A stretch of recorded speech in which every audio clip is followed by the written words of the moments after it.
just waiting for a minute to start to make sure that all those who will show up are on the screen. So I'm Michelle Lamont.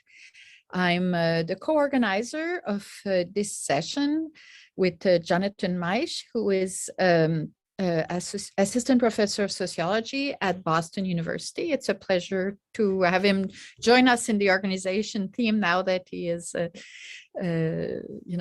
anyway, the other co-organizers are Catherine Zippel at Northeastern University and Myra Marks-Ferry, who's emeritus from University of Wisconsin at Madison and is now associate of the Mensa de Bourg Center for European Studies at Harvard. So this session is a special treat. We are featuring 3 new books, and I've been looking forward to the publication of each of these books. I was following them as they were being produced, and they were advertised as books about Muslims in Europe, but it's a little bit of a shortcut to the extent that one of them is about the coverage of Muslims by American newspapers, which includes the case of Muslims in Europe. And one of them is about discrimination in the Lyon area, which includes discrimination against Muslim. And Elizabeth's book is a wonderful ethnographies of mosques in Paris. So I will briefly introduce our speakers, and then we will proceed. So Elizabeth Becker is an assistant professor and Freigeist Fellow at the Max Weber Institute for Sociology at Heidelberg University. She is the author of this book that she will discuss today, The Mosques in the Metropolis, Incivility, Caste, and Contention in Europe. So this Freigeist Fellowship that she's received, which I know is very, very prestigious, funds interdisciplinary and risk-taking research, and her new project is Invisible Architects, Jews, Muslims, and the Making of Europe. And she's rewriting the social history of France, Germany, and Spain with Jews and Muslims at the center. So that's very exciting. Her book came out in 2001. Then we have Erik Bleich, who is a Charles A. Dana Professor of Political Science at Middlebury College, and his research focuses on ethnicity, race, and religion in Western Europe and America. I'm a big fan of one of the book that came out before on Freedom to Hate. And Moritz van der Veen is Associate Professor of Government at William & Mary, and he directs a program called STARE, Systematic Text Analysis for International Relations Lab, and applies computational social science technique for the analysis of large corpora of political text. And Eric and Moritz are the co-author of Covering Muslims, American Newspapers in Comparative Perspective. And the third team is Julien Talpin and Guillaume Roux. And Julien is a permanent research fellow in political science at the French National Center for Scientific Research, and is the co-chair of the Center for Administrative, Political, and Social Research at the Université de Lille. And he's the co-director of the French Research Network, GIS, Democracy and Participation, and his research focuses on political participation, civic engagement, and the experience of discrimination in poor urban neighborhoods in France and the US. And finally, Guillaume Roux is research fellow at the National Foundation of Political Science in Grenoble, and he studies racialization, minorities, experience with the police, discrimination, and policy feedback, political attitudes towards stigmatized groups, and mixed method. And they're co-authors for the book L'épreuve de la discrimination, Enquête dans les quartiers populaires, which came out in 2021. The other co-authors are Hélène Balazar, Marion Carrel, Samir Haj, Belgassem, Sumbul Kaya, et Anaïk Puren. So for those of you who don't speak French, I guess the translation of the book would be The Test of Discrimination, a survey or an inquiry in popular neighborhoods, and it's about Lyon. So this event here today is co-organized by this seminar on social exclusion and inclusion in Europe that is co-organized by Jonathan, Myra, Catherine, and I. And it's also sponsored by the Weatherhead Center for International Affairs, the research cluster on comparative inequality and inclusion, which I chair. And today's event has received support from the cultural services of the French Embassy in the US. And I also wish to thank the staff of the Center for European Studies who are helping us with today's event and who have helped with the publicizing and coordinating the event. So each of the speaker will have 20 minutes and followed by a brief question from Jonathan or me. And then at the end, we're going to have a Q&A, and we're going to ask you to put your question in the Q&A, and we will be reading your question for the speakers. And I believe the speakers have PowerPoints. Jonathan will lead the Q&A and will be in charge of moving forward. So thank you very much, everyone, for joining us. And I look forward to a great discussion and to the speakers' presentation. So Elizabeth, the floor is yours, or the screen. Thank you so much. I'm really looking forward to being part of this conversation. And I made this, well, let's see if I can do a book talk in 20 minutes. So I'll start right away. No, it's great. So today I'm going to speak to you a bit about my book, Mosques in the Metropolis, Incivility, Caste, and Contention in Europe. And I'm going to focus on one aspect, which is incivility, part of the subtitle of this book, which was based on ethnographic research in 2 of Europe's largest mosques. You see a lot of images from one of them here, and that is the Scheidlik Mosque in Berlin, which was built mostly by guest workers from Turkey and their children and grandchildren at the turn of the 20th century. And you'll see images from the second mosque later, which is the East London Mosque in East London, which was built and used mostly by Bangladeshi post-colonial migrants, but also increasingly today by Somali migrants as well and their kin. So I actually will begin with 2 images that I bet some of you or many of you are familiar with. The first is the breaking point image from Brexit. So in this image, where you are kind of blocked by Nigel Farage, but at the bottom of the image, you see the words, "We must break free of the EU and take control of our borders. The EU has failed us all," breaking point. And it is an image of Syrian refugees actually walking in Slovenia, but it was used as an image to show that the UK should leave, or that the UK should leave Europe, and also that there was an impending threat of Muslim migrants and refugees to the UK. Now, a different image, but that will speak to my topic today on incivility, is an image from the Pegida movement in Germany. The Pegida movement, the patriotic Europeans against the Islamicization of the West, emerged and actually in some ways echoed the concerns of the Brexit campaign, that is pairing Muslims, migration, or anti-Muslim attitudes, anti-migration attitudes, and an anti-Europe EU agenda. Now here you see images, this is from 2015, after many refugees migrated to Germany under the leadership of Angela Merkel. And you see things like Angela Merkel with a headscarf on, or images that say rape refugees not welcome, signaling that there is a threat of refugees and Muslims together to Europe and to Germany in particular. Now, I invoke these at the beginning because of my focus on incivility, and because I think actually today in Europe, I'm in Germany, for instance, you see these kind of differentiations of the civility or incivility of Muslims and Muslim migrants when compared to other groups like Ukrainian migrants today. There has been a huge controversy here in Germany over how people were treated differently, and this is continuing this conversation. And so I will make some linkages to current events, although I'm plugging my book because I think it speaks to some ongoing problems and yet also long-standing problems. So the image you see here, and basically all I'll show you today are some images, is an image of the so-called Harkis. The Harkis were a group of men who had fought to maintain the French colonial state for the French government. And they were Muslim Algerians who lived in Algeria at the time. And then many migrated to France and were treated particularly badly by the French government. For instance, Charles de Gaulle said that the term repatriates obviously does not apply to Harkis or to Muslims, which he used alternatively in his quotes. In this case, we're dealing only with refugees. So again, was signaling this sense of foreignness that we see comes up again and again when we talk about Muslims, and when the incivility of Muslims is signaled in Europe. So these images that you now see, I will go into my actual research, are from the two mosques where I undertook research. I won't recap much about these two places, except that they have really different migration histories, right? And different connections to imperial or colonial projects from Europe.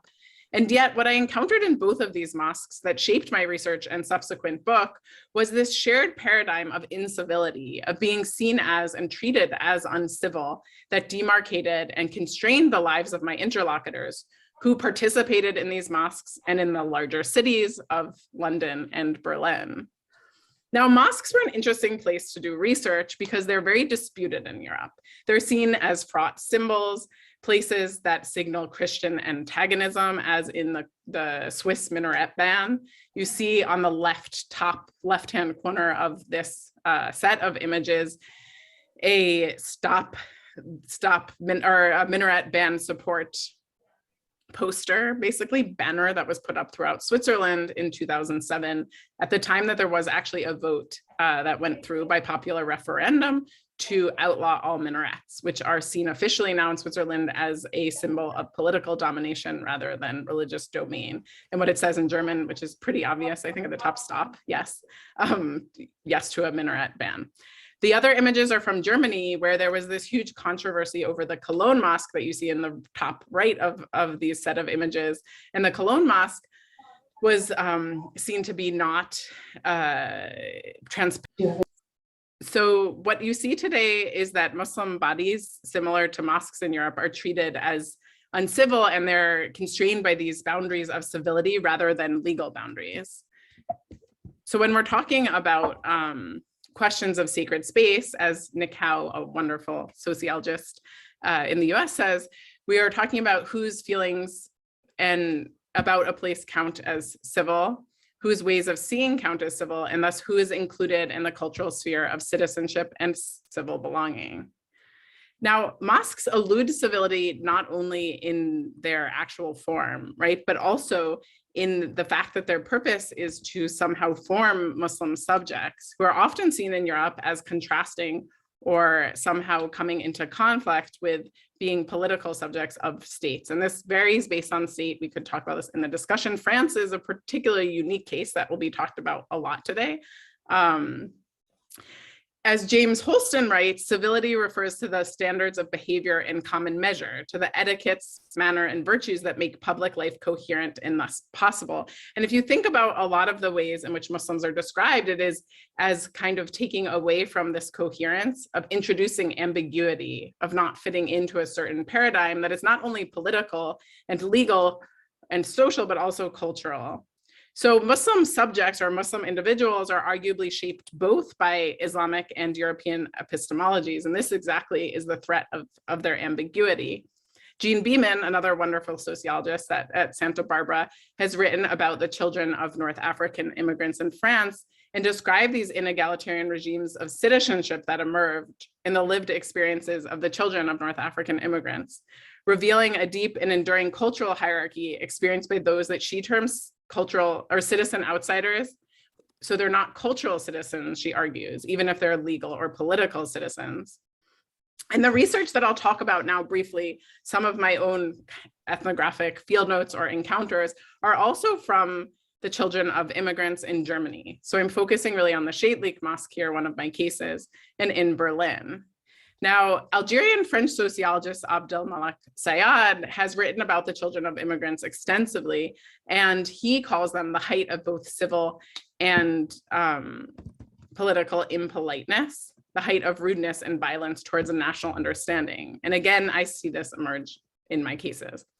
Now, because of time, again, I will talk about one of my interlocutors named Yusuf. Yusuf is a law student who lives in Berlin, and every day he goes to the Scheidlik Mosque, not to participate in things that people might expect, but actually to give tours of the mosque to anyone who wants to visit. You have school children, you have police officers. In fact, all police officers in Berlin have to go through training in this mosque, sort of cultural sensitivity training. It is a requirement by the city now.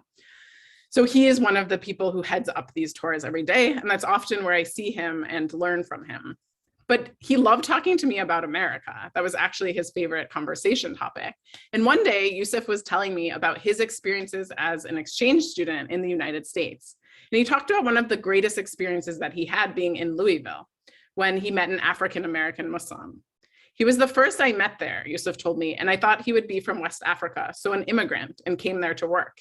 He was really traditionally dressed like West African people. And I went to him and said, Salam alaikum. And he said to me, alaikum salam.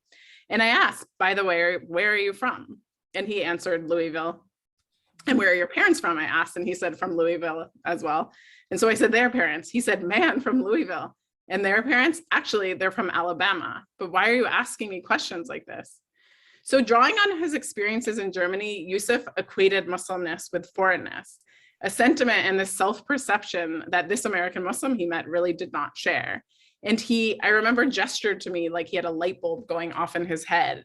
And he said, oh my gosh, it's possible, I realized. It's possible to have this connection and still be American and be Muslim as well.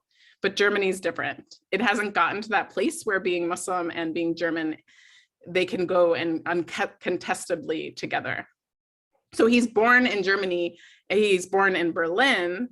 Two of his parents migrated to Berlin as guest workers, and two of his grandparents migrated as guest workers, who sort of, I don't know, the children or grandchild, the immigrants from Turkey. And yet he describes himself often as an Auslander, which means a foreigner, literally. And that's a way in which he's described by others. And I won't read through this whole quote, it's also very long, but basically he talks about grappling with who he is. And what he says is he's had two citizenships. When he was born, and at 18, he was forced to choose. This is common in Germany, specifically if you're Muslim or Turkish, they really go after you, whereas I can have, for instance, dual citizenship. It's very difficult if you're Turkish. That's another conversation.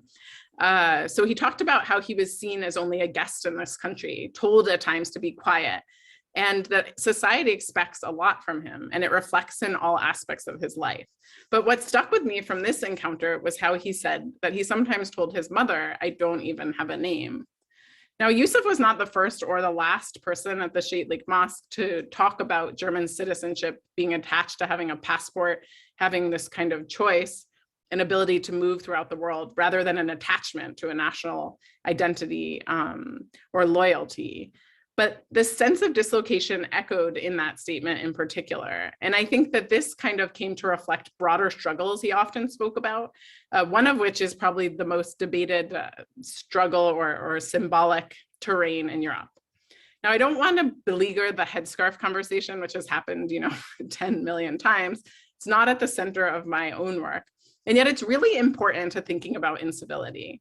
Because even in the French colonies and other cases, but I'll talk a bit about the French colonies because the headscarf regulations in Europe really start in France. The headscarf came to be seen explicitly as an uncivilized symbol or a symbol of incivility. And in Algeria, for instance, taking off the forced removal of women's headscarves in public was called a civilizing process. That was the language that was used. And this is all kind of covered deeply by Frans Fanon in his work on Algeria. And also Joan Scott, who talks about how this civilizing process is brought through the migration of post-colonial and post-imperial migrants to Europe, and this obsession with the headscarf. So we see so many instantiations of this. And I think one of the most powerful was the burkini ban. Now, the burkini ban in 2016 showed this kind of effort of civilizing by force. And this image captures it, I believe, the best in terms of the sight of a woman on the beach in Nice and surrounded by policemen who are forcing her to take off her shirt, which is not even a burkini. Honestly, she's wearing a long sleeve shirt. So, but it's seen as a kind of uncivil signifier of who she is.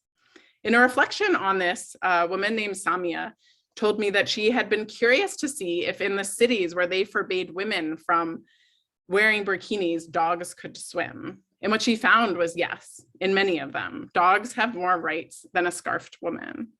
So while the headscarf debates that ensued in Germany are not the same as in France, and they actually regulated more teachers or others working in public service positions rather than students who are the fixation in France, public schools, regulating that students can't wear headscarves or other signifiers of religion, meaning Islam.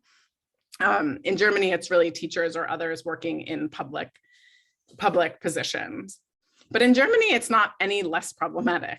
For instance, although these have been contested by individual teachers, they've gone up to the highest court in Germany. And the most recent decision in 2015 has been that these can only be enforced, the headscarf bans, when a woman wearing a headscarf proves a tangible danger to a school or to school peace.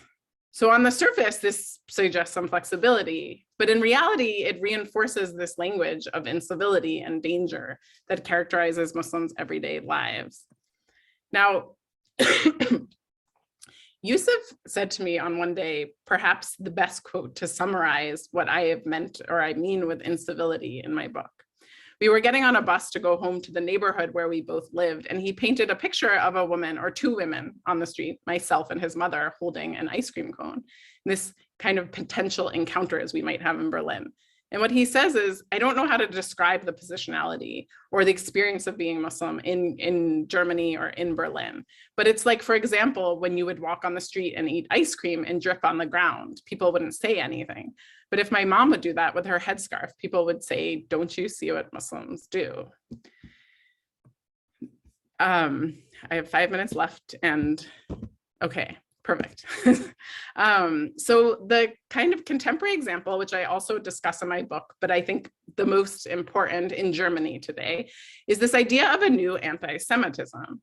So this is another example of what I think Yusuf means when he says, don't you see what Muslims do, on a broader and deeper scale, especially in the case of Germany, but throughout Europe. We see this in France for certain as well, and the UK.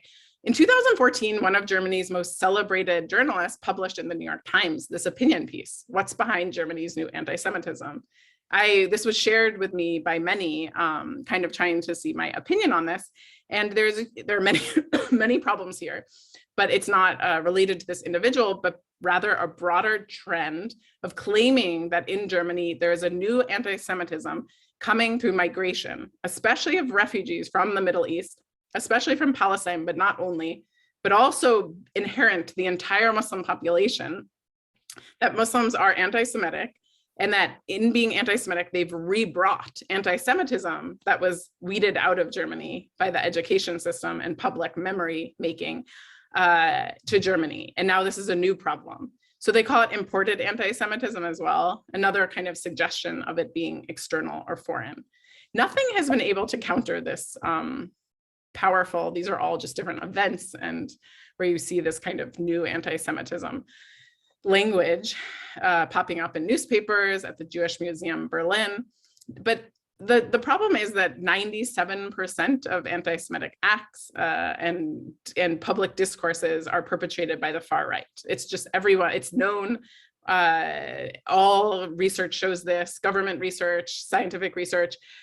Not that government research isn't scientific, but all research is showing the same thing, Jewish organizational research, and yet they're all pinpointing the main problem being Muslims. Now, I don't think this is by mistake. It is sort of the ultimate uncivil act to be anti-Semitic in Germany.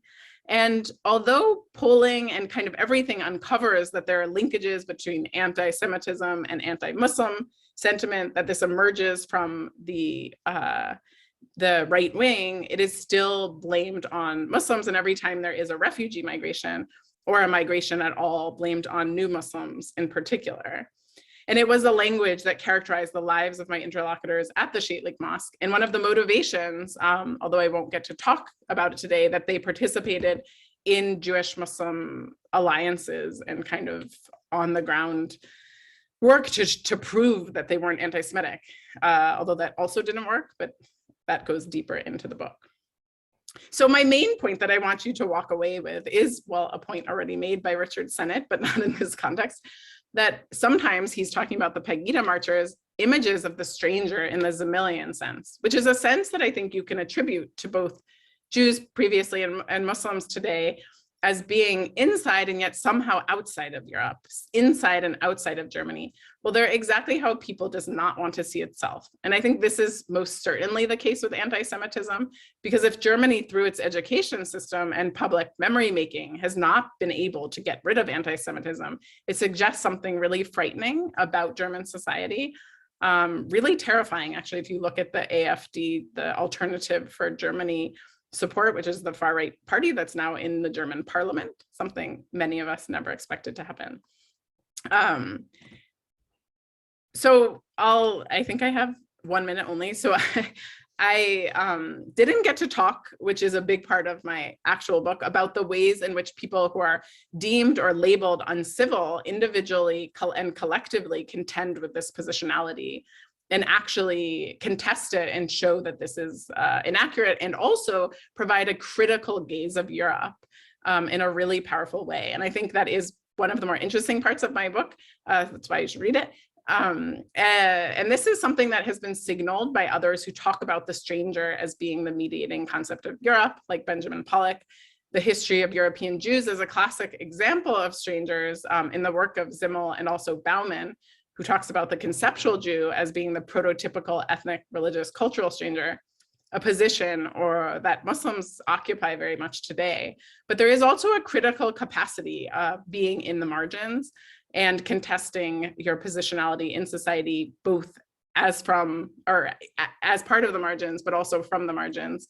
And so I think you need to understand the kind of uncivil labeling and experience of Muslims, but also that there is a huge resistance that is emerging across Europe in the ways in which people try to relabel and reconceptualize themselves. I have to stop, but that's the image on the left that you see, is an image from a Jewish Muslim alliance that uses a very familiar language of my body, my choice, to reconceptualize headscarves, and actually ended up changing the regulation in Berlin to allow for headscarves in public service. Thank you. Thank you so much, Elizabeth. That was a wonderful preview, sneak preview of your really interesting book that I encourage everybody to pick up and read. So we'll have plenty of opportunity to sort of dive into other themes in the Q&A. I just wanted to sort of kick things off by asking you one question. So am I right in kind of understanding part of your argument as being that civility as a notion is sort of weaponized against Muslims in Europe? And I think you've made similar points about values like tolerance and freedom and equality. So could you say a little bit more about that, and also about what could sort of an alternative set of values look like that get us to what you call a truly plural Europe? So it's a huge, the second part is well, let's see.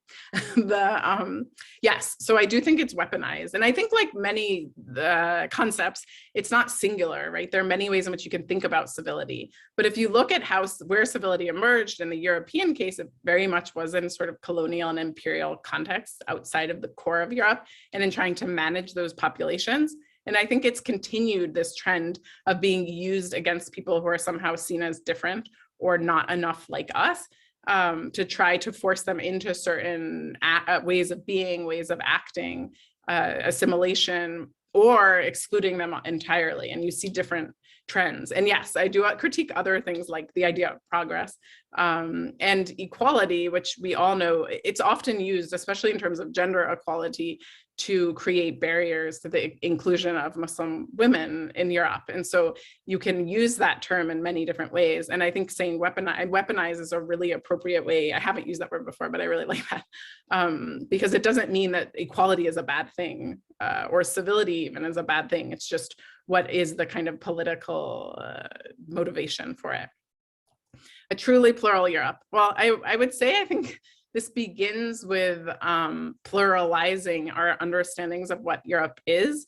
One of my longer, more optimistic presentations would include examples from my own research, and also include the example that got me really interested in looking at these kind of processes of contending with this positionality, which was the Harkis daughters in France, who basically rewrote their father's histories as sort of emancipated their father's histories by writing about what the French state did to them and how the French state weaponized them. And this is public memory in France. I would say it is common knowledge in France. And I think if you had that on a much larger scale, or many small scales put together, where you have to reconceptualize and rethink your own history, something we see going on in the United States today. I think there's a push for it with slavery in a very powerful way. And something that Germany has often done, I would say, quite well in terms of trying to create public memory of the Jewish past, which is, I didn't talk about today, a lot of why I bring in Jewish thinkers and the Jewish past to try to understand how to deal with the Muslim past. And finally, I would say to take seriously thinkers from these plural backgrounds and to have kind of, here there is a burgeoning kind of Muslim intellectual elite, not just an intellectual elite, but to take seriously people who are thinking actively and publicly and deeply from this perspective. Thank you. Excellent, Elizabeth. Lots of food for thought. And again, we can return to these topics in the Q&A. So with that, I'm going to give the floor to Eric Bleik and Maurits van der Veen to talk about their book, Covering Muslims.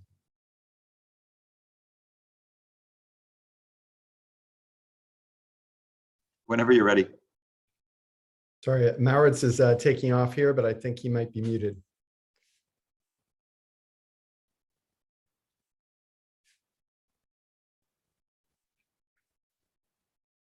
All right, can you hear me now? Okay. All right, so sorry about that. So Eric and I wrote this book together, Covering Muslims, and our book looks at how the media covers Muslims overall, while its main focus is on the United States. We in fact end up finding that media coverage is extremely similar basically across the English-speaking global north, and Eric will show you a little bit about that. So while our findings are focused on the United States, they're equally applicable to a country like the United Kingdom, for example. All right, so why focus on the media? Well, pretty much because we know that it is a major source of information about Muslims for everyone. In fact, in the United States, it is the top source of information about Muslims for Americans. And we know from lots of research that media affects people's attitudes towards Muslims. In particular, we know that if people learn about Muslims mostly from the media, they are comparatively more negative about Muslims. And not only that, the more exposed to media coverage they are, the more negative they become. So that's obviously pretty problematic. And not surprisingly, other people have looked at this question as well. And so we know some things about media coverage of Muslims already. In particular, we know that pretty much Muslim coverage is negative. Almost every study that's ever looked at this has found that coverage is negative. And it's not just coverage of Muslims, but also coverage of Islam as a religion. Islam as a religion tends to be portrayed as a violent religion. So we know these basic things, but there are things we don't know. And those are really what motivated us to write the book. And in particular, what we don't know is what does it mean to say that coverage is negative, right? How negative and compared to what? So for example, there's literature out there suggesting that news coverage in general is negative. So is coverage of Muslims more negative than that? Is it negative compared to the average newspaper article? Is it negative compared to the coverage of other religious groups or racialized groups? And is coverage in the United States negative compared to that in other countries? So that wasn't really known. And in addition, we don't really know, or didn't really know, what were the main drivers behind this negativity, right? And so there's some ideas in the literature about what might be causing some of the negativity, but they have not been systematically tested against each other. And so we look in particular at the possibility that the fact that much news about Muslims is foreign news drives negativity. Foreign news tends to be negative. Maybe it's that Muslims are disproportionately associated with violent events, either as perpetrators or victims. Maybe it's that cultural differences get highlighted in a negative way. It might also be, as some have suggested, that the type of newspapers, if you're a broadsheet versus a tabloid, or their ideological leaning drives negativity. And then finally, some people have suggested that September 11th was really the watershed event here. So we're going to be trying to answer these questions. And to do that, we need data. And so what we refer to as our Muslim corpus includes all newspaper articles from a set of newspapers that we were able to find that include references to the religion, Islam, to its adherents, Muslim, and to any related terms that start with those word stems, so Islamic, for example. And we collect those articles and we do the same for our comparison groups. So Catholics, Jewish, Hindus, other major world religions, as well as more US focused groups such as African Americans and Latinos.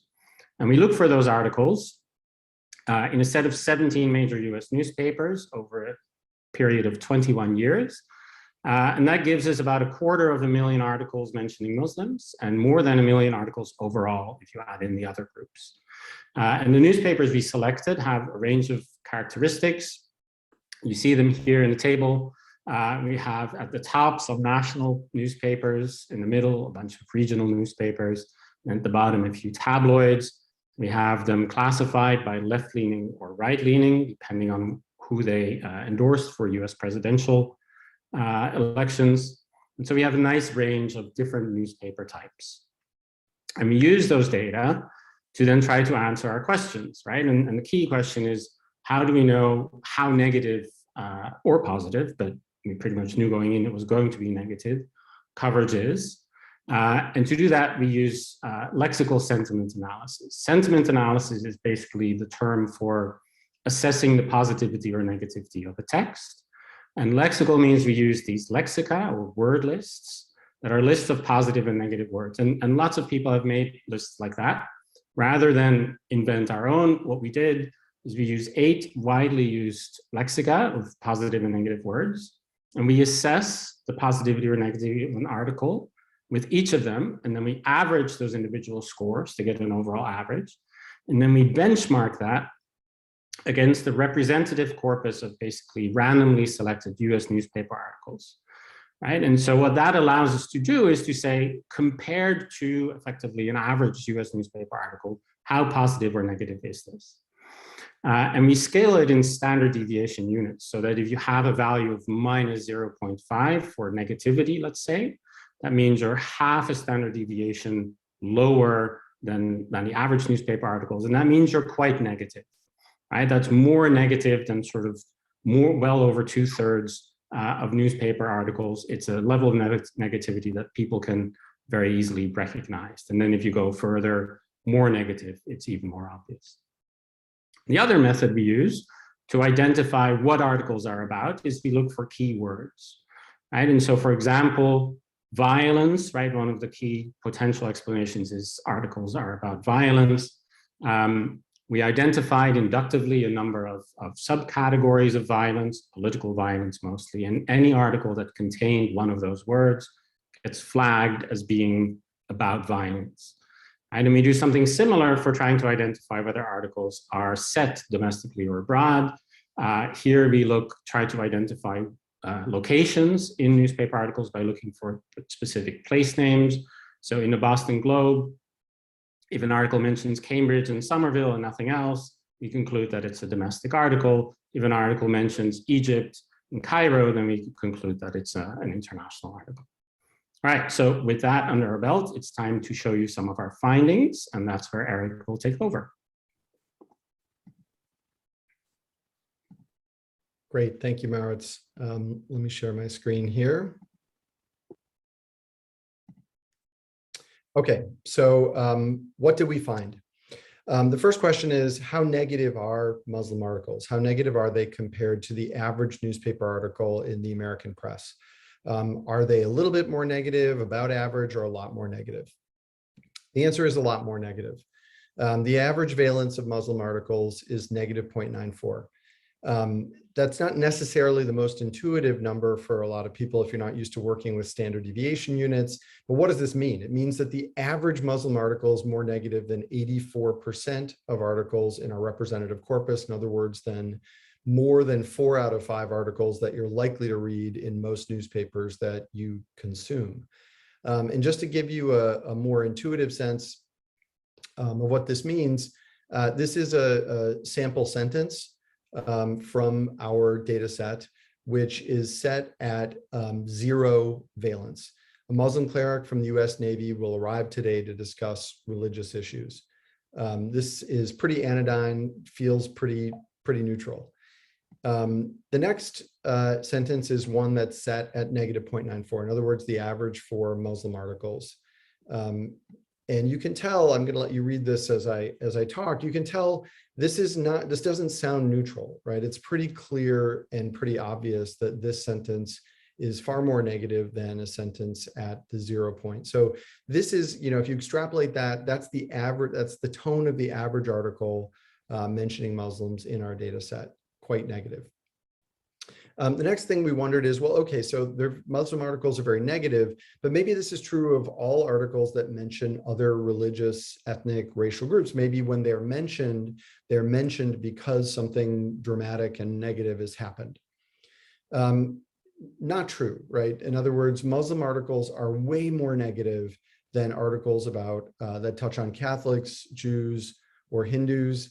If you look at the figure on the right, you'll see, it's a Sesame Street visualization. One of these things is definitely not like the other ones. The Muslim curve here is far more negative. That means many more negative articles in our Muslim corpus than in any of these other corpora. Why might that be, right? So Marit's alluded to some of the previous research on negative portrayals.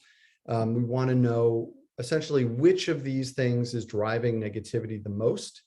And if you take them all together, if you control for all of these factors, does this eliminate the Muslim gap? In other words, if the argument is that Muslim articles will, they're more negative because there's more Islamist violence than other kinds of violence, that suggests that maybe you could wipe away the negativity associated with Muslims if you control for these things.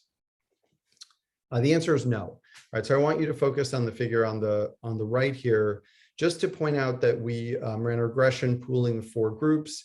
You can see which factors drive most negativity more than other variables: foreign setting, violence, extremism, and tabloid newspapers. But Muslim articles, all else equal, are still quite a bit more negative in this regression than articles about any of the other groups. In other words, no matter whether those other factors are present or absent, the prediction is that Muslim articles will still be very much more negative than articles touching on Catholics or Jews or Hindus. So this Muslim gap is real. It can't be explained away by simply saying that coverage about Muslims is overrepresented in relationship to foreign settings or violence or other types of things.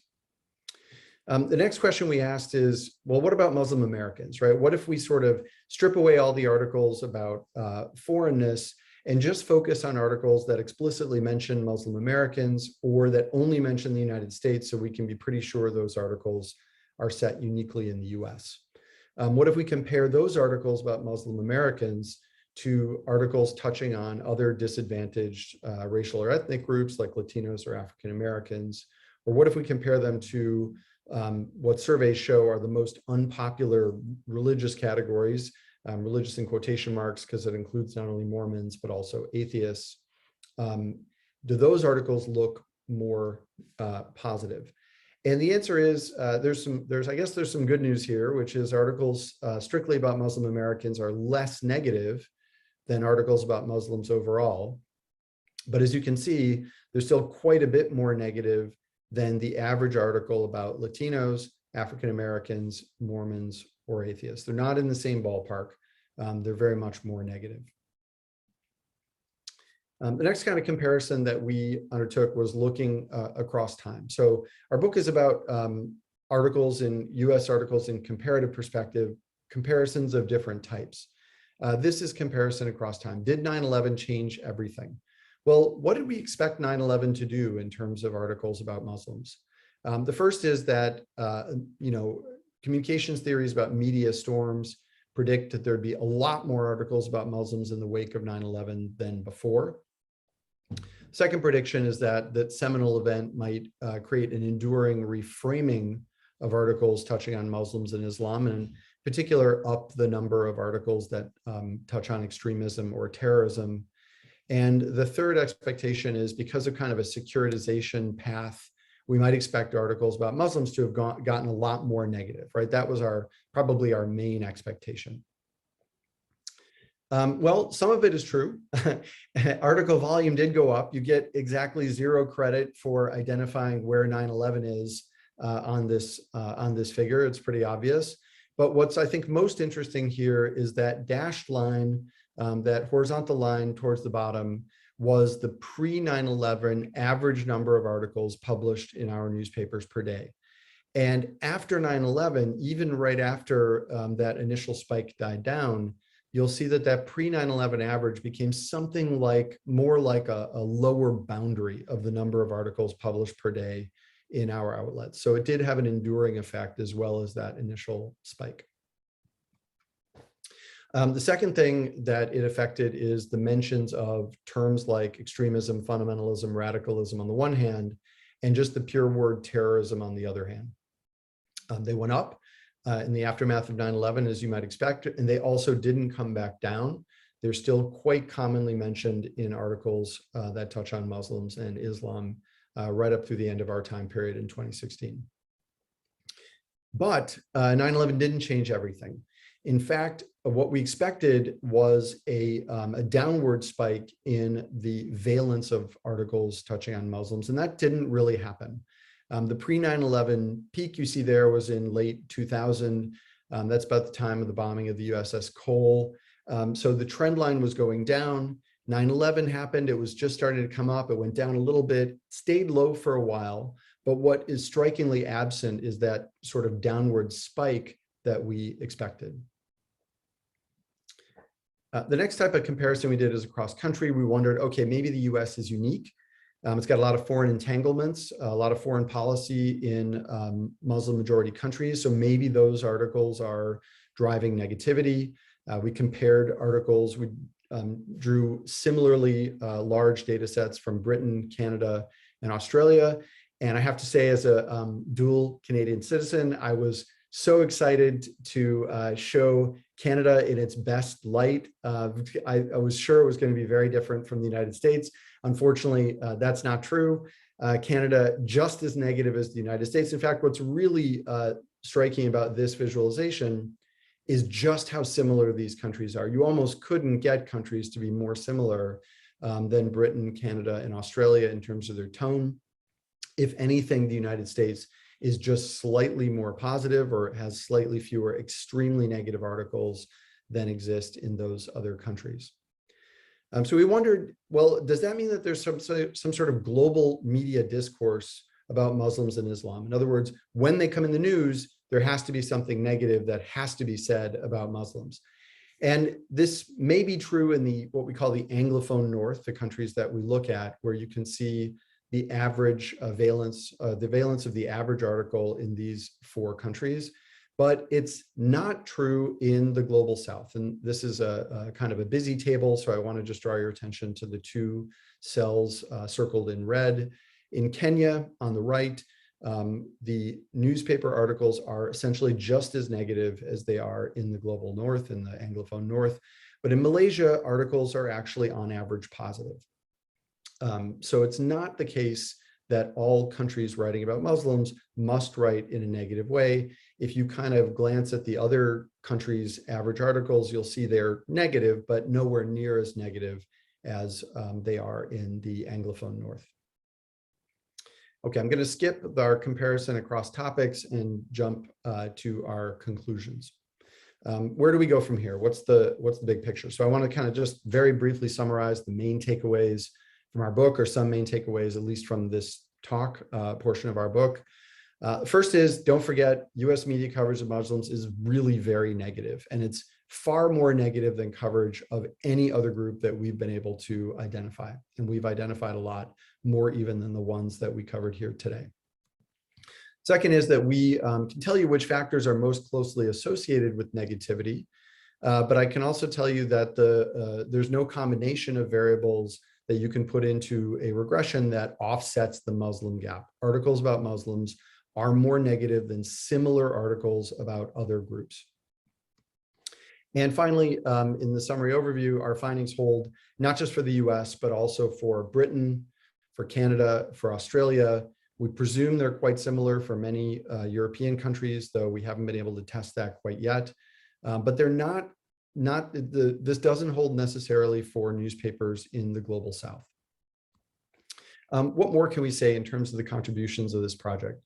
I think the first thing to point to are some theoretical contributions where we highlight the role of the media in generating or perpetuating Islamophobia through boundary making.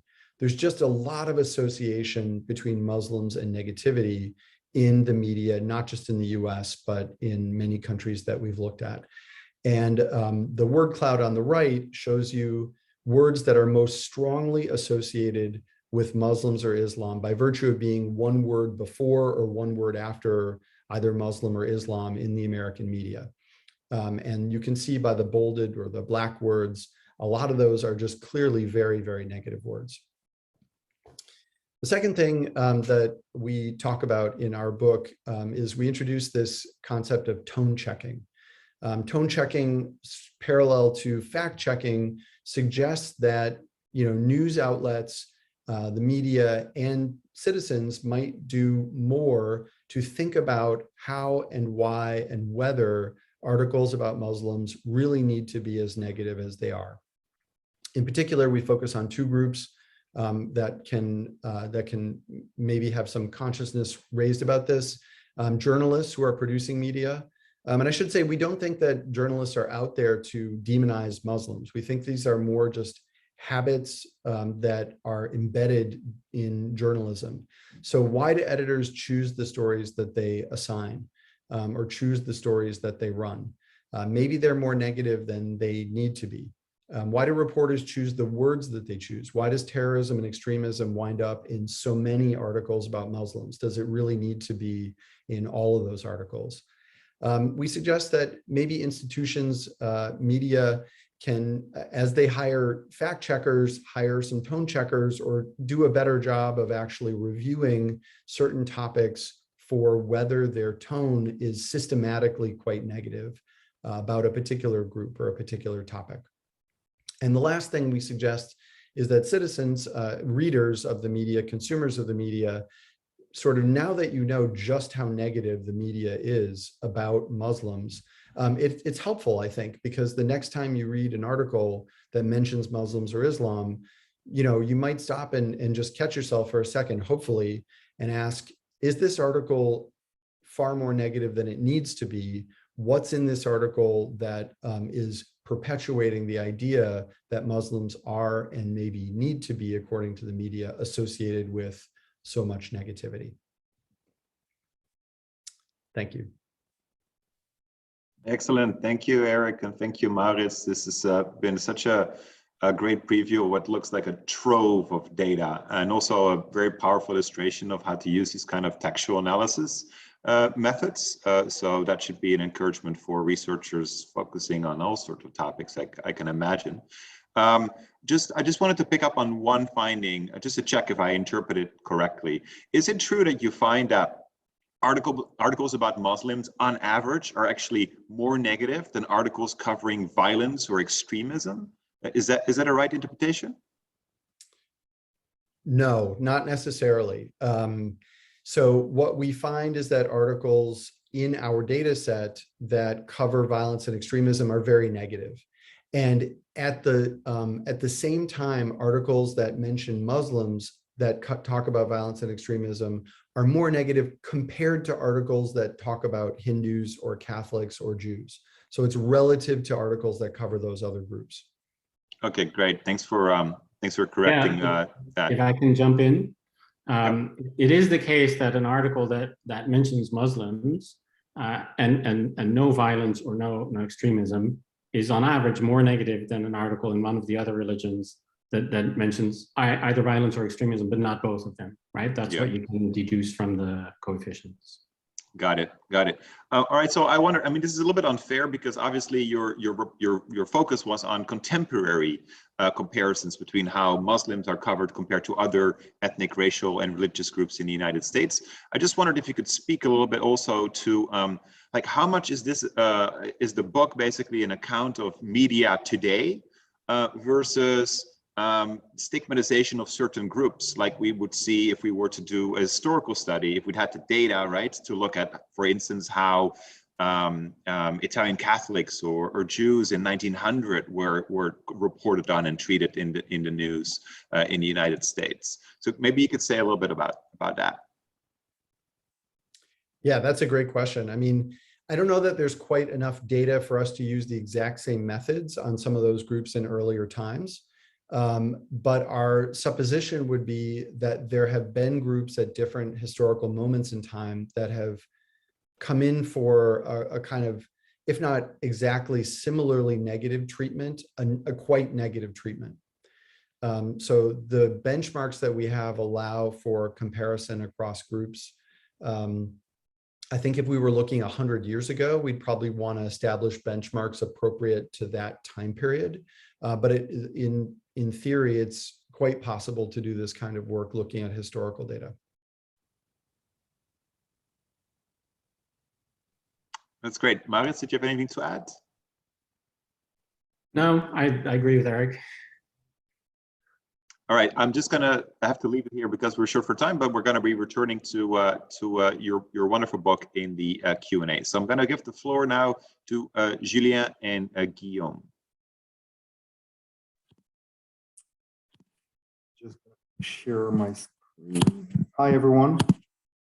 Very glad to present our book today. Is it working? Can you see my PowerPoint? Yes. No.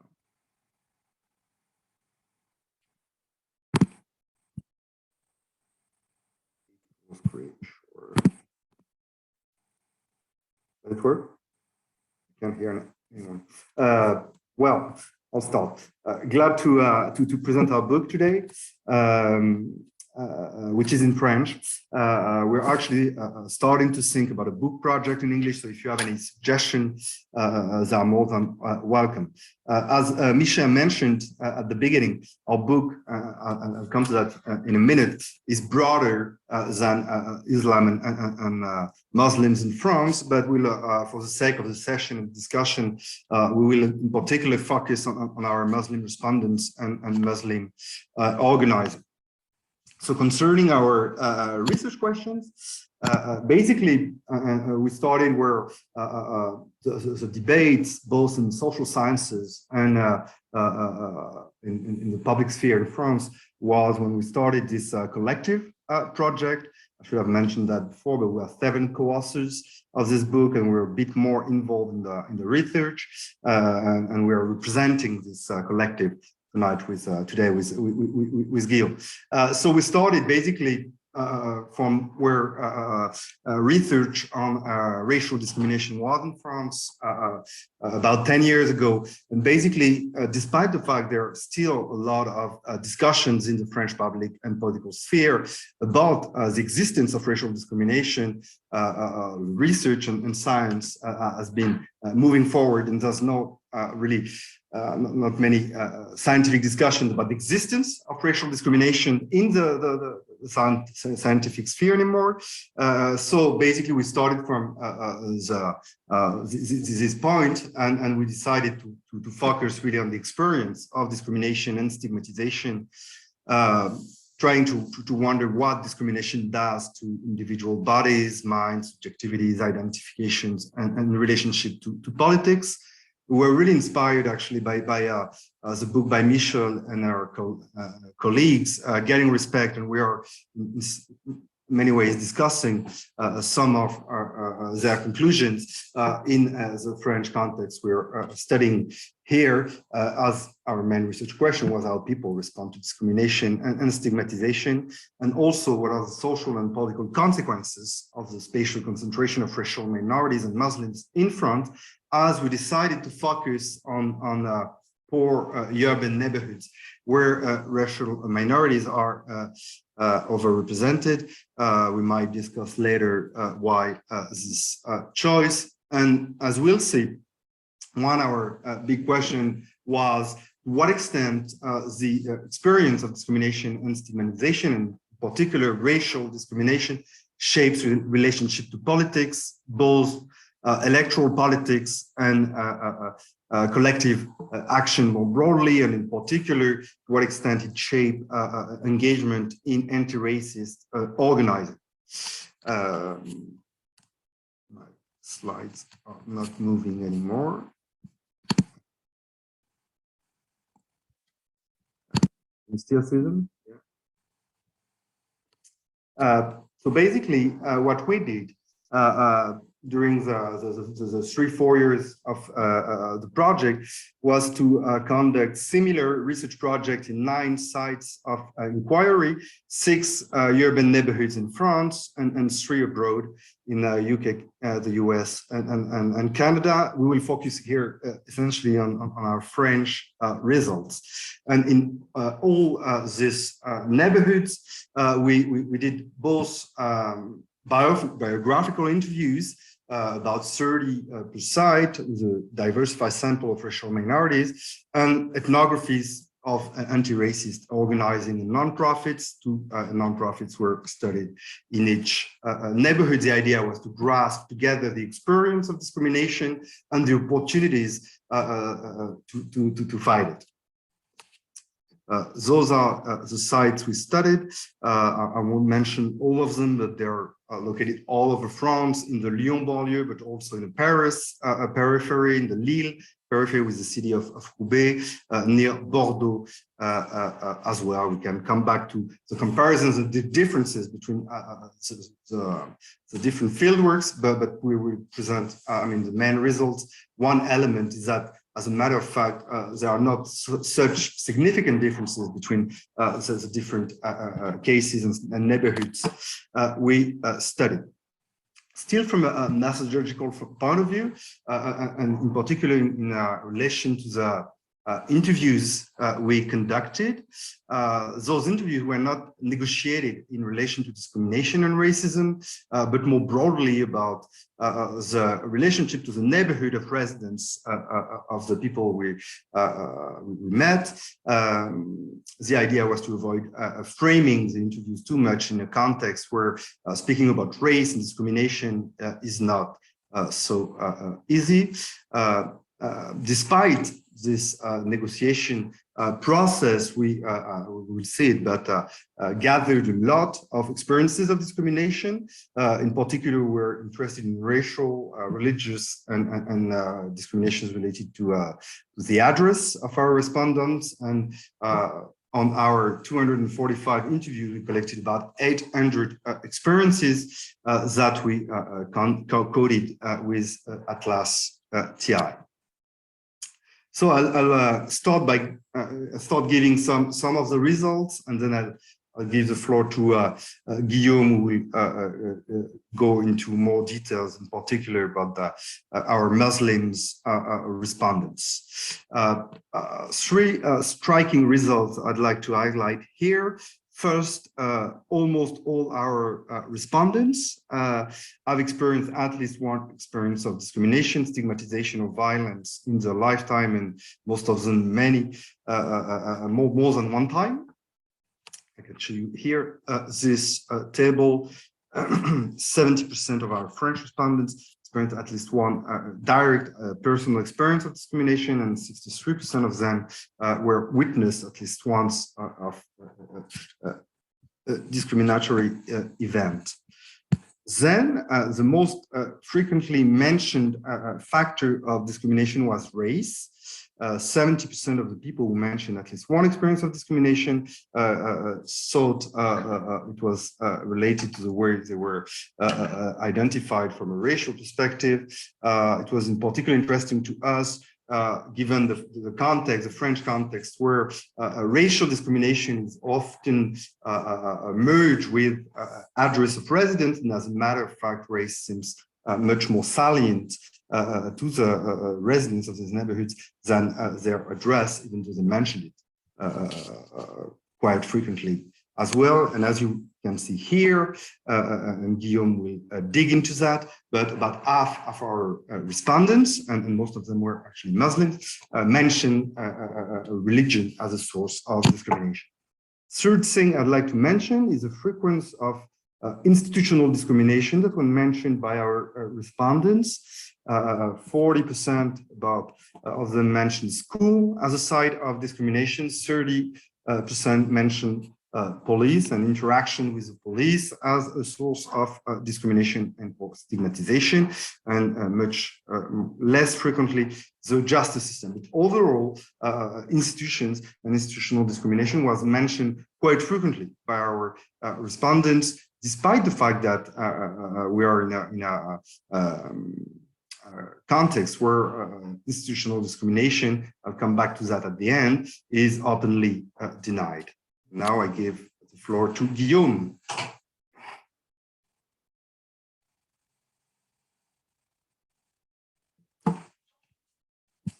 T'entends pas, Guillaume. Sorry, it's better like that. You hear me? Okay. So I was saying thank you, and thank you for the opportunity to exchange and present our results. So I will talk first about facing stigmatization as Muslims. So more than half of our interviewees are Muslims, and most Muslim interviewees had an experience of discrimination, stigmatization based on their religion.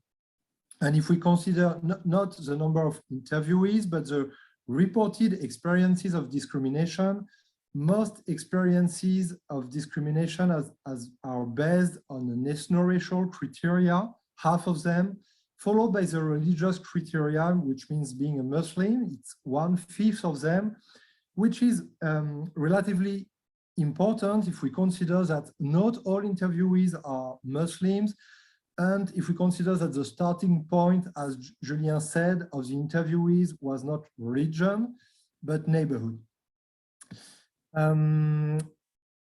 Most experiences of discrimination based on religion are based more specifically on the headscarf. It's a bit more than a half, which are based on the headscarf. So it includes things like being looked at wrong, for example, in the street, negative remarks or suspicious questions, and in the most extreme cases, the scarf being teared away by someone in the street. And also many Muslim interviewees, both male and female, would evoke the negative media framing of Islam and Muslims since the terrorist attacks of 2015 in France. What are the imputed causes of self-experience discrimination? It means what people think about why they were discriminated in a given situation. Roughly half of our interviewees evoked causes which are non-political causes. They would say, for example, it's because I've been discriminated because my manager is a stupid guy, or some people are prejudiced or ignorant. But near half of the evoked causes were political causes in the broader sense of the term. They were causes. They are causes related to the role of society at large and its institutions in the experience discrimination. And this was quite a surprise to us, the fact that if you take a Gamesome-like definition of politicization, 1/2 of the interviewees are politicizing their experience of discrimination. This is in contradiction with the idea that inhabitants of the French banlieue or poor suburb neighborhoods would be massively characterized by political apathy. And another result is that even the less educated and the less politically engaged interviewees are often politicizing their experience of discrimination. So what about Muslims? Near half of the political explanations of discriminations refer to the treatment of Muslims and Islam in French society.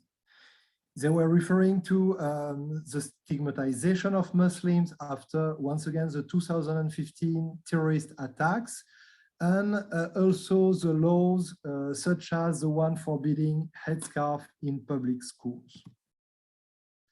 Okay, so now what about self-identifications? Do interviewees evoke a minority us, and in particular us Muslim people?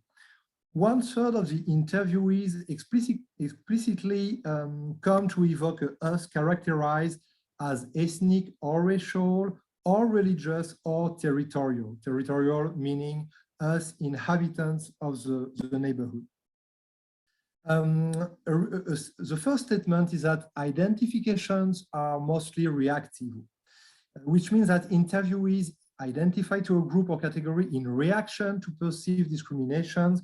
They would endorse the way they are perceived by others.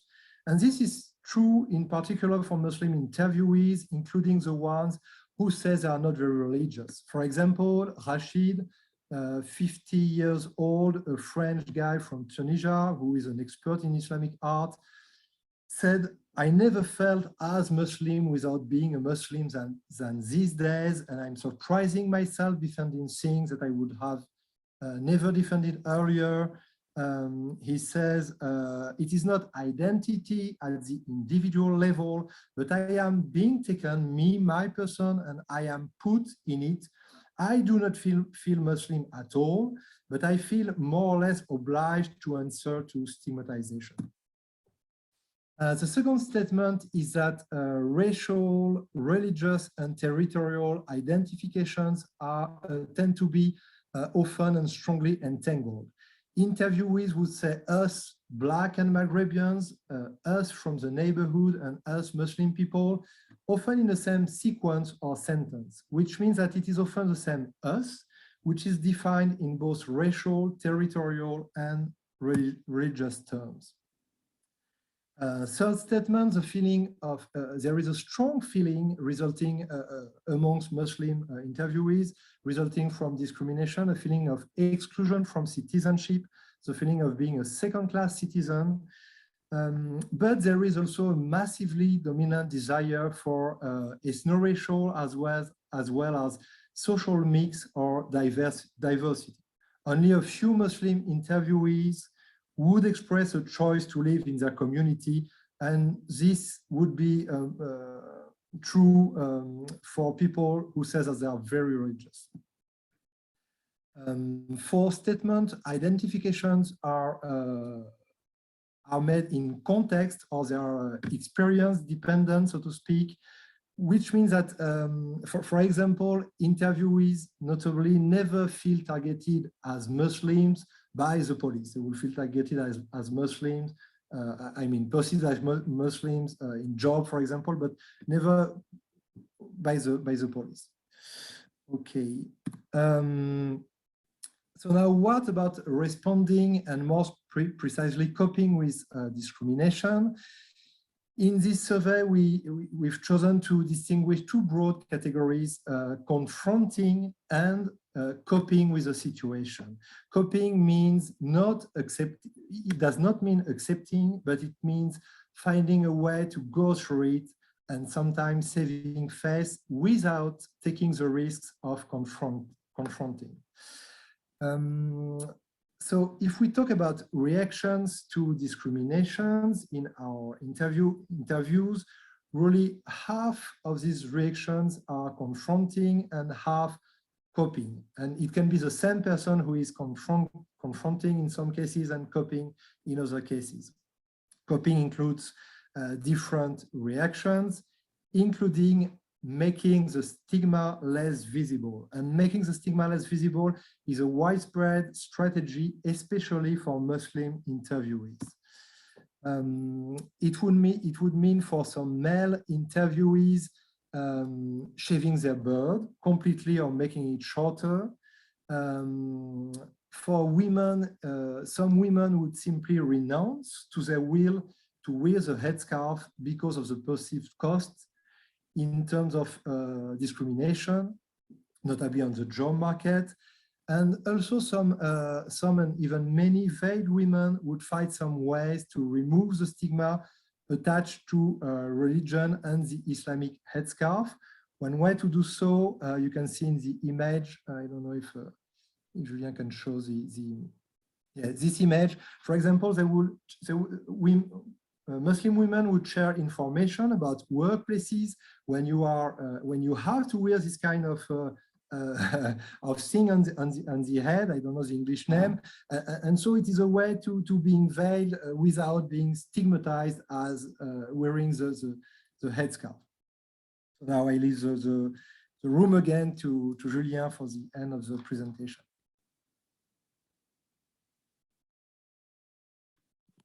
I'll be short and take maybe 2 minutes. To come back to one of the questions I raised at the beginning about, which was one of our central research questions, to what extent discrimination and stigmatization shapes civic engagement and relationship to politics. And as Guillaume mentioned, one of the striking results of our research is the fact that the experience of racial and religious discrimination fuels forms of politicization or political interpretation of the experience. So you can see that as a form of political or collective action potential stemming from the experience of discrimination, at least for some of our respondents. So then the question is, to what extent the community organizations and anti-racist collectives we studied were able to grasp this potential, to what extent some of our respondents and interviewees actually engaged in that forms of collective action. And to go really fast, the answer is no. Most of them didn't move into collective action for a variety of reasons. One of them being that nonprofits are either unknown or seen with cynicism in these neighborhoods. The few of our respondents who actually had a trajectory of civic engagement had to interpret and to leave their discrimination as a moral shock, which is pretty uncommon. We can come back to that, but it was mostly just like the most dramatic forms of discrimination that led to collective action. Then identification with the leader of the nonprofit was an important element, and then some disposition like cultural capital and education were crucial factors. I'd like to, however, mention, I managed one final element, which is pretty central in our research, is the institutional treatment of anti-racist, and in particular in this case of Muslim civil society and organizing as a condition, explaining also the difficulties of collective action that we observed on the field, and a very close political opportunity structure for both anti-racist and anti-Islamophobia actors. So I won't be able to go into much details here, but they have to face forms of soft repression, disqualification through the famous categories of communitarianism and separatism that were not only symbolic, but had material consequences for these nonprofits, like cut off subsidies, no access to meeting spaces, and also personal consequences for the activists themselves. Some of them were fired from the job or down problems in their careers. Some of them were blacklisted. And in many ways, just like the context in which we conducted our research between 2015 and 2018 has become probably more complicated in the last 2 years after the end of our research, with in particular the dissolution of the Collectif contre l'Islamophobie en France at the national level, also the creation of the charter for French imams that at some point were discussing the banning of the word Islamophobia. In the end, they only banned the use of the word state racism.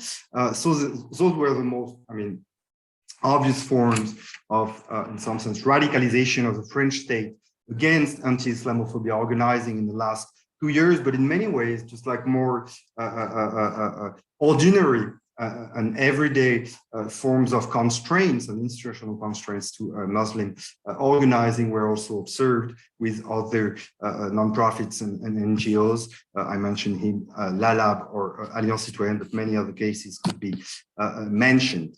All this to say that the cost of the mobilization against Islamophobia is high and probably increasing in France right now. One of the consequences, I just want to mention it quickly, being that, I know we talk about it quickly in the book, but French Muslims leaving the country. I'm actually conducting a new research project precisely on this question about French Muslims going abroad, in particular in Canada, the US, UK, Gulf countries. We have a questionnaire with 1,000 respondents, a bit more, and that's pretty interesting. But it's actually mostly elite Muslims that manage to leave the country. Most of our respondents in our banlieue neighborhoods didn't really have the opportunity to leave, and we see the kind of maybe iron cage where French Muslims are in some sense located right now, between exit for the most fortunate and the difficulty of voice for the others. Well, I stop here, looking forward for your comments and questions. And we are in the process also of publications in English in relation to this project. We have a special issue of ethnic and racial studies that is that has started. Some of the articles are already published. So probably that's the beginning of a discussion. Thank you.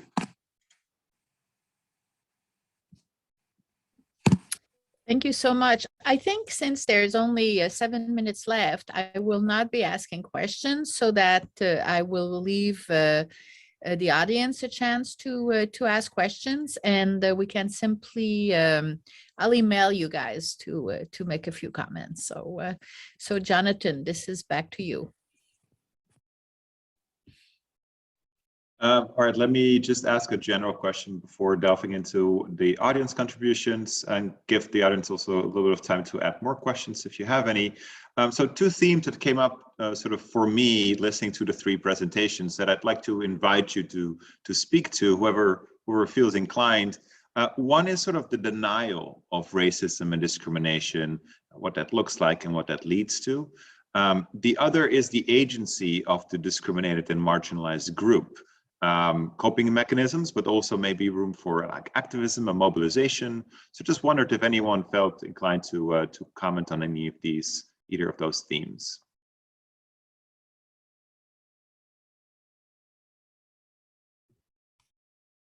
One short comment I have is also about the language, because I think racism and the language of race, well, at least here in Germany, is not really very accepted, although I think among scholars it's increasing, and activists, as a way to frame discussions. And in some ways it makes it more powerful discussions because of the resistance to kind of using a race or racialization language. But I feel like in some ways the other two projects spoke more directly to this, so I'll let them have time. But I think it's really important to also think about the conceptual framing and whether that like adds power to the conversation or makes it harder to talk about. Great point, thank you. Any other responses?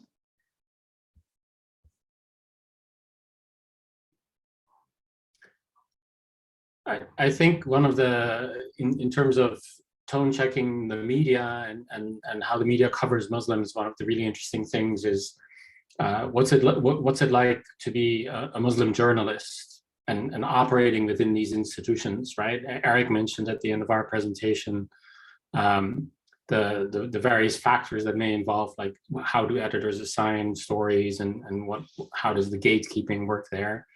And so if you're talking about agency, the importance, but also the extra onus for Muslim journalists of sort of navigating this space and sort of dealing with the space in which there's a latent negativity associated with Islam that they sort of keep beating their head against. And on the one hand, they can contribute to making better. On the other hand, that makes their work ever so much more difficult.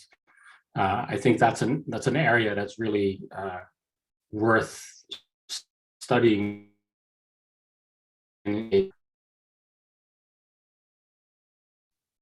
Thank you very much, Maurits. Julien, did you have a comment?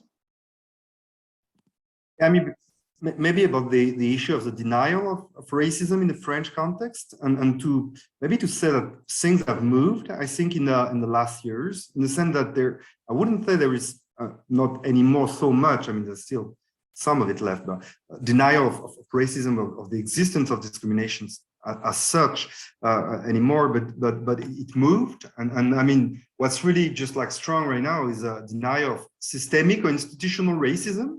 That's I mean, for instance, when we had the mobilization on George Floyd and I mean on police violence, I mean the big thing was some policemen can be violent and discriminate and be racist, but the police institution by itself cannot produce discrimination. And the conversation was very much on this.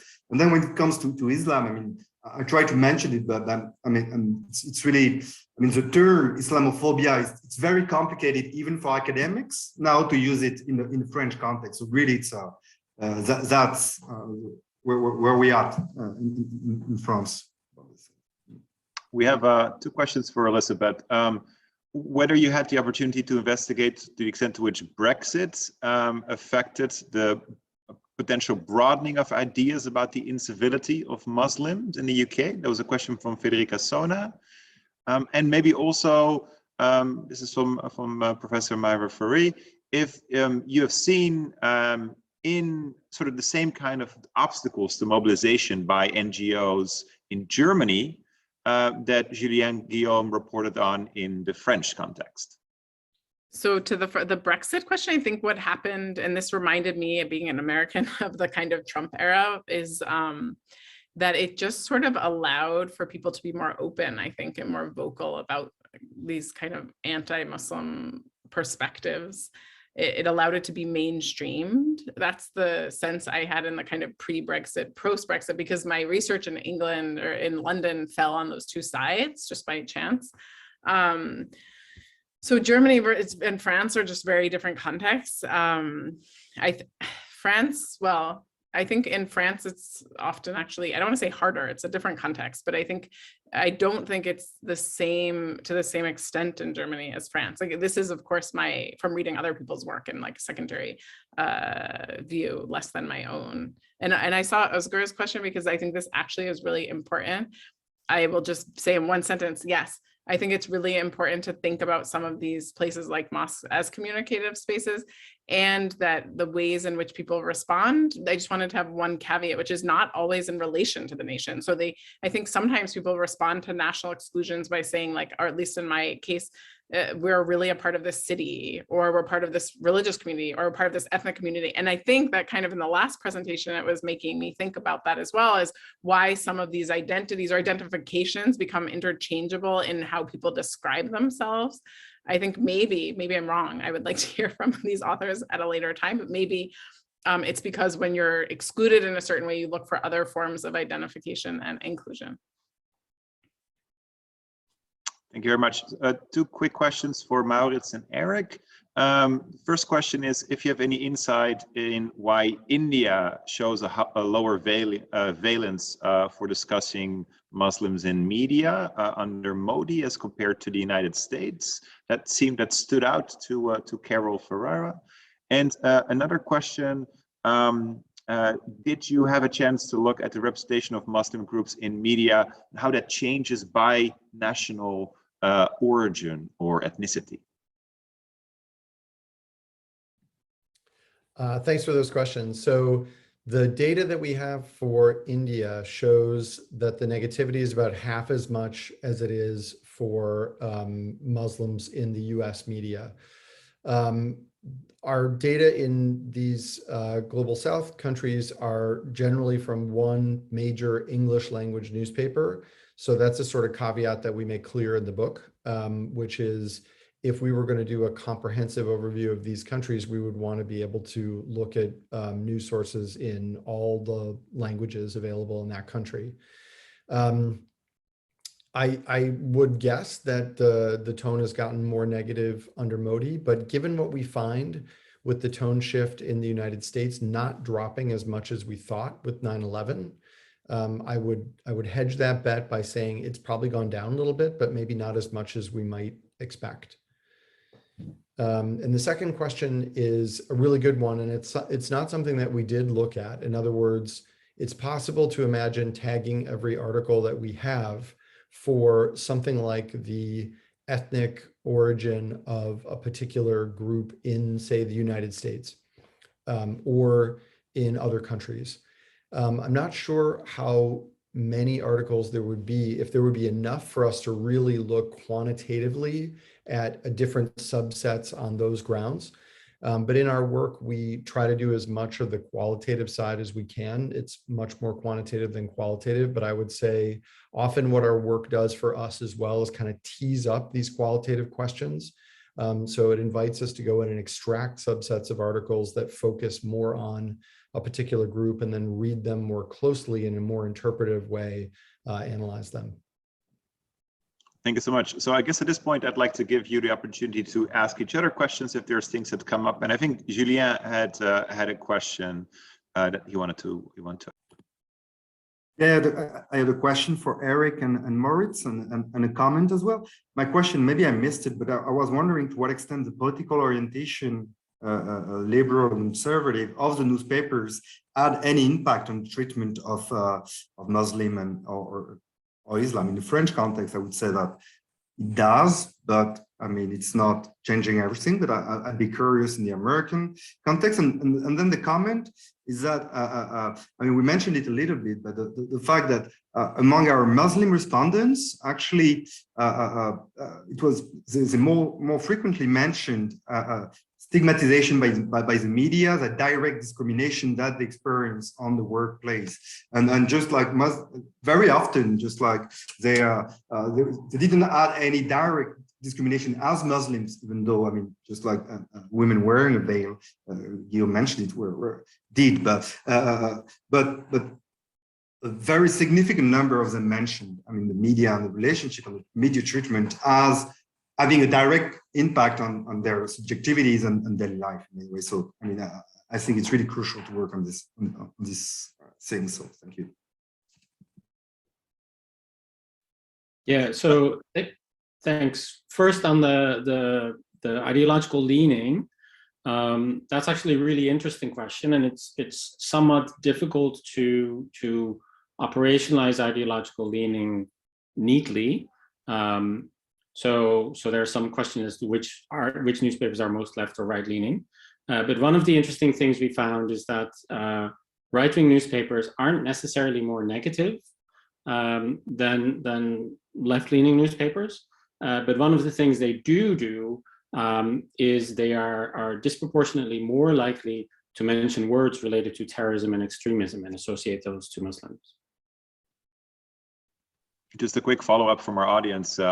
Derek Roby asked the question about whether methodologically you can tell apart stories that, for instance, cover or describe or raise the issue of Islamophobia versus articles that are in their own connotation negatively portraying or discussing this group. Yeah, that's a great question. And so we code for negativity in articles, but that's not to say that all those articles are negative about Muslims, right? So there are some articles that kind of talk about Muslims as victims of violence or attacks. They turn out to be, as far as we can tell, a relatively small proportion of our data set. So for example, we coded articles that talk about or that focus primarily on Bosnia or Kosovo or Uyghurs or Rohingya as victims of sort of outside violence. And that sums to about 3.5% of our total data set. So it is true that there are articles about Islamophobia, but not that many. That's also a very small proportion of our total articles. So they're in there, but they're a small proportion. Thanks, that's a good thing to keep in mind. Michelle, I believe you had a question.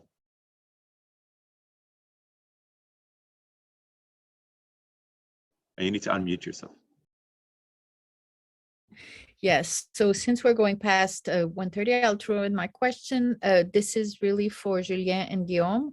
I have three short questions for you. One is Muslims. I presume most of them are self-identifying to their religion, but you mentioned that some of them use the term Maghrébin.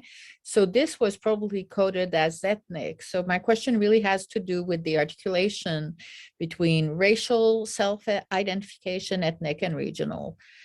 So I'd like to know exactly how you approach this. Second is the observation that if education is the primary space for discrimination for Muslims in France, this is very much unlike the US and certainly has to do with the rules about clothing and the school. As we know in the US, a lot of the protests have to do with policing and criminal justice. So is there any public discussion in the French context? I mean, we know that the French schools are supposed to be this conduit of celebrating republicanism at the same time as it's trying to downplay differences and not foster communitarianism. So this really gets to the tension between reducing racism and reinforcing republicanism. Do you get any insights from your respondents about this? And do they embrace republicanism, given that they also seem to want to reject communitarianism? So maybe you could just tell us how they address these questions.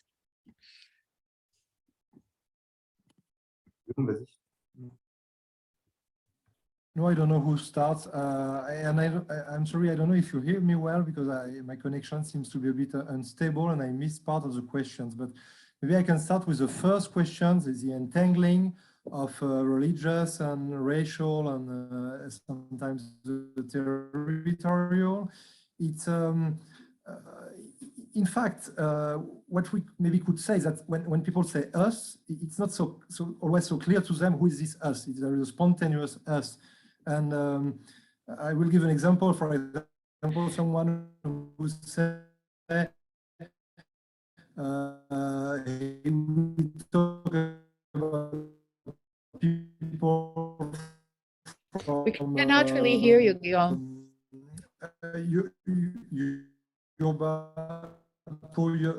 Banlieue neighborhoods. Your connection is not good, Guillaume. We cannot hear you. Ta caméra. Julia, did you want to respond? And jump in.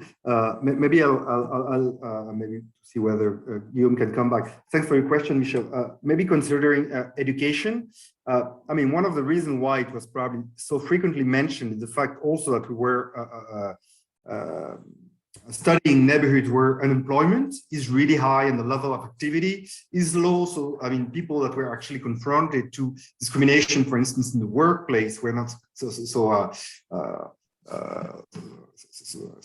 such a big number of our respondents. So that's also what explains why school was so central, because I mean, all of them had gone through the schools and educational institutions. And again, I mean, we mentioned data and quantitative data here, which is not meant to be representative beyond really our sample. Still, I mean, the relationship between French minorities and the school, not only Muslims, even though there is something specific here, particularly when it comes to veil, is clearly problematic, and it's coming. I mean, we were actually surprised how often, in particular in the orientation, I mean, and the options that were offered to